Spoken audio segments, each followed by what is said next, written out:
saya anggap sama kayak saya gitu loh, nggak saya anggap beda gitu. Jadi kayak ya udah mereka udah kalau saya ngedeketin udah ngikut aja gitu. Iya. Berarti memang harus kita terjun juga ya di dunia mereka ya Kak. Iya. ODGJ tersebut. Nah pengalaman apa aja nih Kak yang Kakak mungkin dapati selama ODGJ? Pasti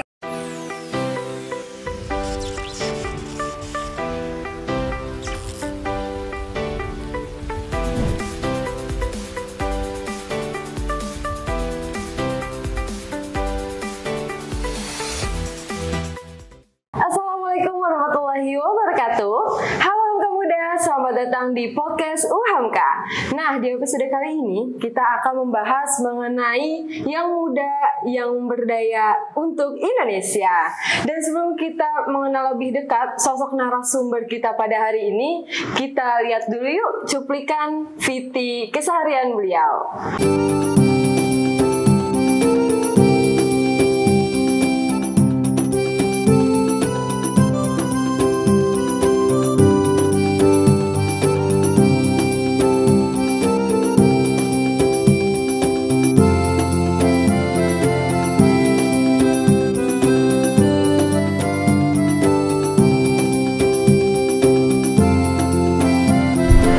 Ini sudah kedatangan narasumber yang tadi saya sudah sebutkan yang sangat luar biasa. Beliau ada alumni dari Fakultas Farmasi dan Sains. Oke, Assalamualaikum Cak Gantiano. Waalaikumsalam, halo. Apa kabarnya nih Kak pada hari ini? Alhamdulillah, insya Allah selalu baik. Selalu baik ya. Nah Kak, sebelum kita akan bincang-bincang santai, mungkin lebih untuk mencairkan suasana nih Kak.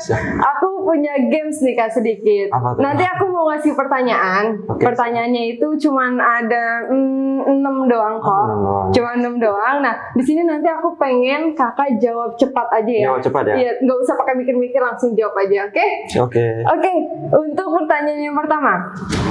Makanan favorit Kakak di sekitaran kampus? Ayam bakar. Ayam bakar? Iya. Oke. Kedua, tempat nongkrong paling asik buat nugas? Kamar. Oke, dikira aku di kafe enggak ya? Enggak. Oke, kamar tempat nongkrong paling asik. Next, ketiga, pilih nge-wifi di kampus atau wifi coffee shop atau wifi di rumah? Di rumah sih kayaknya. Di rumah ya, anak rumahan banget berarti ya? Lebih fokus apa yang mau dikerjain. Oke, siap-siap ya. Nah, yang keempat nih Kak, ngampus pakai outfit casual atau sporty? Casual, nggak demen yang sporty gitu? Enggak, ada tapi enggak terlalu lah. Oke. Dan selanjutnya, dosen favorit. Harus nyebut namanya? Atau gimana? Kayaknya sih ya. Kayaknya. Bu Fitria. Bu Fitria. Oke, semoga Bu Fitria menonton ya, Bu. Oke, dan yang terakhir Kak, kuliah pulang atau banyak aktivitas organisasi?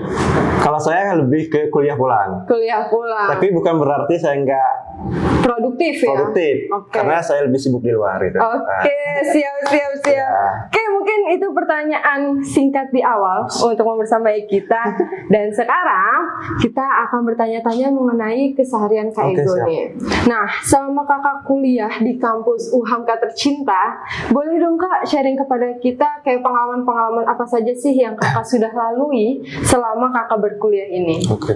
Kalau untuk pengalaman akademik sih udah ya sejalan lah gitu. Tapi kalau untuk non akademik, alhamdulillah saya di kampus dipercaya buat megang ini. Kalau ada kegiatan-kegiatan misalnya dokumentasi acara, bahkan akreditasi kampus saya yang megang kemarin untuk videonya, semacam itu. Berarti lebih ke memproduksi sebuah video gitu ya? Iya, memproduksi sebuah video sih pengalaman. Oke. Nah, kayak kita kan lagi di masa pandemi ya, masih di masa pandemi. Dan sebelumnya di masa normal dan masa pandemi, kesibukan Kakak itu sekarang berbeda nggak sih dari sebelumnya? Atau tetap sama aja antara masa normal sama juga masa pandemi? tidak terlalu berbeda sih, tapi ada perbedaan sedikit lah gitu loh. Oke, apa tuh Kak yang Ya, membedakan? karena kan saya kan biasanya sibuknya di luar syuting. Betul. Ada keterbatasan gitu loh. Karena kan sekarang pandemi gitu kan. Jadi untuk misalnya keramaian itu terbatas lah buat saya. Karena biasanya kalau kita syuting tuh ya mengundang banyak orang gitu. Nah, karena pandemi sekarang ya kita harus was-was juga, harus melatih protokol lah. Supaya nggak ada kerumunan. Ya, benar Kak, banget. ya. Oke, nah berarti kesibukannya apa aja nih Kak selama masa pandemi saat ini? Kalau untuk sekarang sibukan saya yang pertama itu kuliah apoteker, yang kedua ya ini YouTube saya. Jadi YouTube konten lah istilahnya syuting gitu. Oke. Nah terkait dengan YouTube nih, Ya. tadi kan Kakak sibuk banget dengan dunia YouTube lah ya ibaratnya.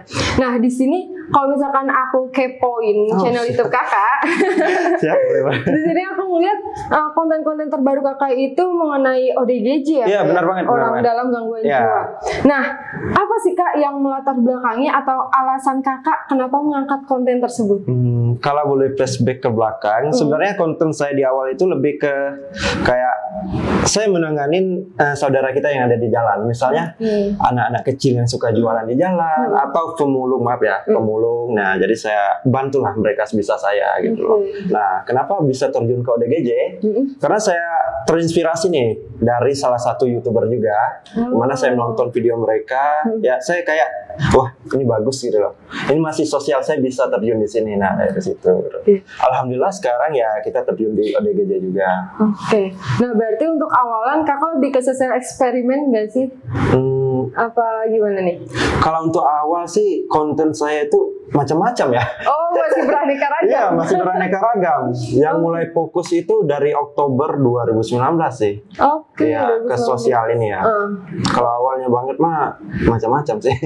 Iya. Oke. Dan sekarang udah lebih terfokus ya ke bagian sosial. Nah, untuk awalan nih Kak, awalan Kakak bisa menangani ODGJ itu seperti apa sih Kak? Apakah ada trik-trik khusus? Karena kan kita berhadapan bukan yang, ya mohon maaf gitu, bukan yang sejalan sama kita ibaratnya. Nah, gimana sih Kak untuk pertama kali Kakak menangani hal tersebut? Kalau untuk awal, ini awal pertama banget ya, saya nanganin ODGJ atau orang dengan gangguan jiwa.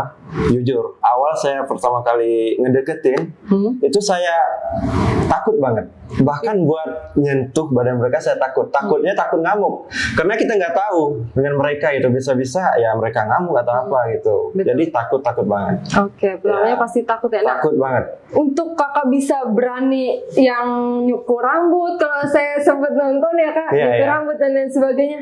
Gimana caranya untuk hal tersebut? Seiring berjalannya waktu ya, yang dimana awalnya saya takut banget karena ya kita collab juga dengan teman, belajarlah gimana sih cara nanganin gitu, dapat ilmu dari teman YouTuber juga. Alhamdulillah sampai saat ini jadi kayak mereka tuh saya anggap sama kayak saya gitu loh, nggak saya anggap beda gitu. Jadi kayak ya udah mereka udah kalau saya ngedeketin udah ngikut aja gitu. Iya. Berarti memang harus kita terjun juga ya di dunia mereka ya Kak. Iya. ODGJ tersebut. Nah pengalaman apa aja nih Kak yang Kakak mungkin dapati selama ODGJ? Pasti kan terbilang juga sudah cukup lama nggak sih Kakak untuk menangani hal tersebut? Udah masuk setahun sih kalau untuk ODGJ, setahun lah ya. Oke. Nah apa aja nih Kak sharing pengalaman dong kepada Hamka muda mungkin yang lagi nonton supaya nanti juga bisa terinspirasi oleh Kakak gitu. Iya benar. Kalau untuk pengalaman di ODGJ ya? Iya. Kalau untuk pengalaman di ODGJ itu banyak sih. Bahkan ya nanganin ODGJ yang benar-benar berontak dan itu nguras tenaga banget itu udah biasa sih buat kita gitu. Bahkan ada ini hal yang paling maksudnya ketika kita nanganin ODGJ yang puncak yang kita dapat itu maksudnya gini. Kita nanganin ODGJ. Iya. Ternyata ODGJ tersebut itu udah hilang 15 tahun. Lalu kita upload videonya ke YouTube dan keluarga yang lihat. Ternyata keluarga itu juga mencari nih. Nah, tiba-tiba pas kita nemuin mereka, nah di situ puncaknya. Nggak bisa ngomong sih kalau saya tuh nggak bisa ngomong karena kayak ngerasa ya Allah selama itu mereka hilang bisa ketemu karena yang kita lakuin gitu. Kayak nggak bisa berkata lah istilahnya. Hadiah berharga banget ya. Berharga banget itu ya. Nah, tapi kalau ngomongin masalah yang berontak segala macam, pernah nggak kakak gitu ibaratnya kena hal-hal yang luka gitu akibat abis menangani ODGJ? Kalau untuk sejauh ini belum sih. Belum, jangan sampai. Jangan sampai ini. Jangan sampai terkena kayak gitu ya kak. Tapi ada yang lucu kak. Saya ngelihat konten kakak tuh yang temen kakak ya, kalau nggak salah yang terdorong sama ODGJ. Oh iya benar. Gimana? Kok bisa? Ya itu tadi karena ODGJ ini bermacam-macam karakter ya. Ada yang benar-benar ketika kita ngedeketin mereka tuh kayak nurut aja gitu loh. Bisa kita ajak ngobrol. Ada juga yang pas kita ngedeketin udah langsung ngamuk, mau lari lah, berontak. Nah, pas yang kemarin itu ibu-ibu ya kalau nggak salah. Yang ibu-ibu itu, beliau ini sedikit berontak lah. Kalau kita ngedeketin, beliau risih gitu kan. Nah, jadi pas kita ngedeketin, karena saya udah beberapa kali ngedeketin ibu ini tapi gagal. Nah, pas kemarin saya ajak teman saya kan, pas ngajak teman saya, ya teman saya pas sibuk ini mau berontak langsung dipegang ya, gitu jadinya. Jadi berontak didorong hampir masuk jurang kan. Antara sedih dan bahagia. Iya, benar banget. Oke. Nah kak, mengenai ODGJ juga, wilayah apa saja sih yang sudah kakak lakukan untuk melakukan social movement itu? Udah kemana aja nih kak? Udah kemana aja ya? Iya. Kalau untuk sejauh ini, saya udah ke Garut, Garut, Bandung, Majalengka, Cirebon, Indramayu, Lampung, Cianjur, Bogor. Kalau untuk daerah Jakarta, Bekasi udah pastilah. Oke. Berarti sudah banyak ya? Udah lumayan banyak. Oke. Nah kak, kita beranjak mengenai fakultas kakak juga dan latar belakang kakak di YouTuber.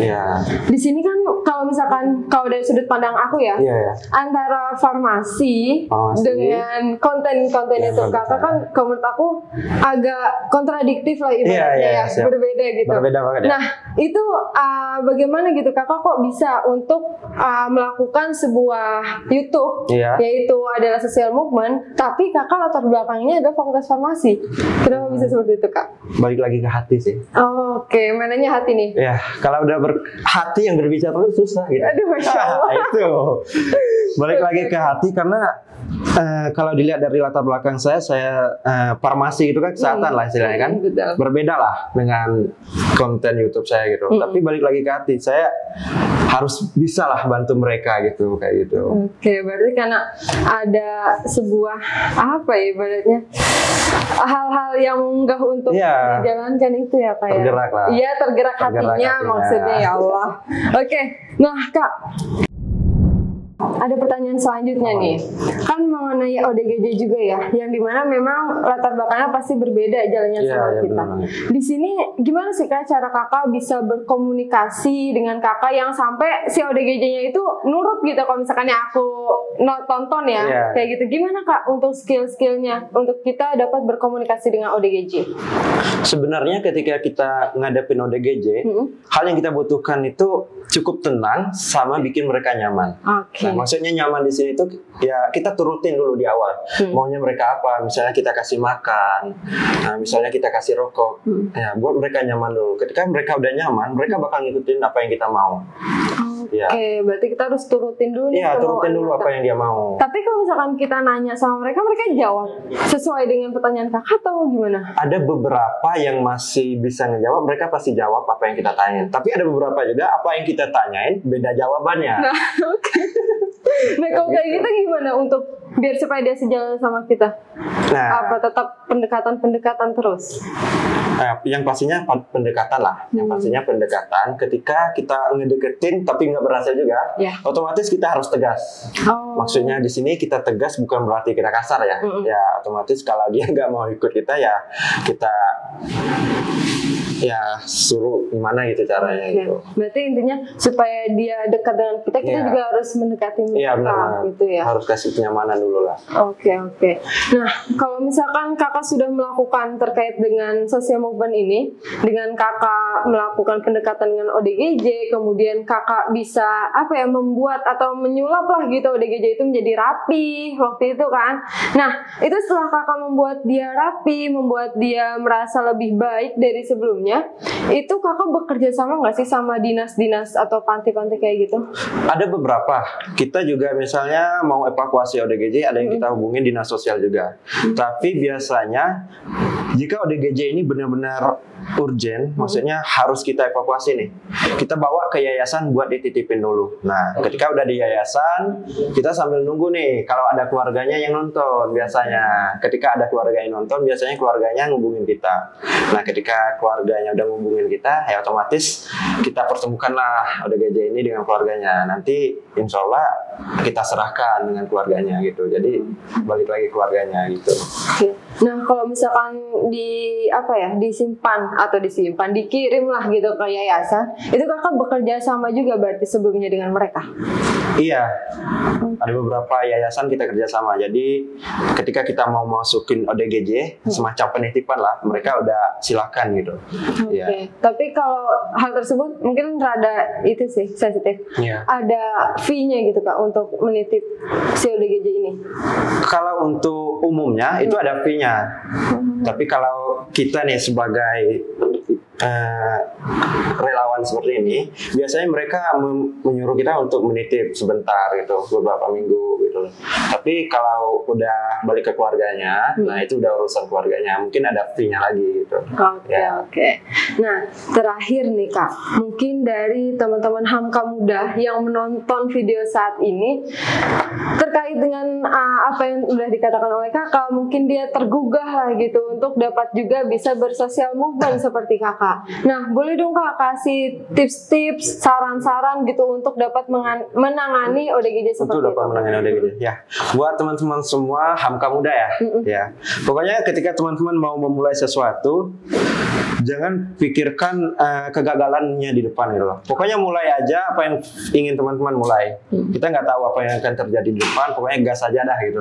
Ya, tipsnya ya jangan takut lah. Pokoknya Bismillah aja, insya Allah bisa kok. Oke, pokoknya harus lillahi ta'ala lah, jalan terus ya kak ya. Oke, nah di sini terakhir lagi deh kak. Aduh, saya masih pengen ngobrol sama kakak, tapi mungkin waktu terbatas nih kak. Terkait dengan kesan pesan kakak lah gitu untuk terkait dengan pengalaman kakak. Mungkin boleh kasih kesan dan pesan kepada Hamka Muda. Pesan dan kesannya ya. Berhubung saya kan bergeraknya di sosial ya. Sosial baik itu saudara kita yang ada di jalan atau ODGJ. Pesan saya tetap bersyukur. Ya, kita jangan merasa paling tersakiti atau paling susah lah gitu loh. Karena kalau kita lihat ke bawah masih banyak saudara-saudara kita yang benar-benar membutuhkan gitu loh. Jadi jangan ngeluh lah. Intinya tetap bersyukur, jalanin aja, fokus. Oke, fokus yang terakhir kata kuncinya. Oke kak, terima kasih banyak untuk kita bincang-bincang santainya pada saat ini.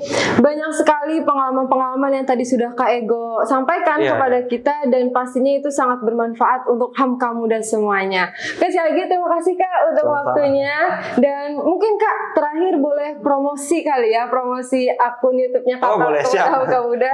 Buat teman-teman yang belum tahu YouTube-nya Bang Ego, silakan cari di YouTube Ego Adriano. Oke, Ego Adriano. Subscribe deh. Oke, thank you kepada teman-teman semua Hamka Muda yang telah menonton video ini. Jangan lupa juga untuk subscribe, comment, and like, dan saksikan terus episode-episode selanjutnya. Bye, assalamualaikum warahmatullahi wabarakatuh. Gimana, udah oke belum? Apa ulang lagi?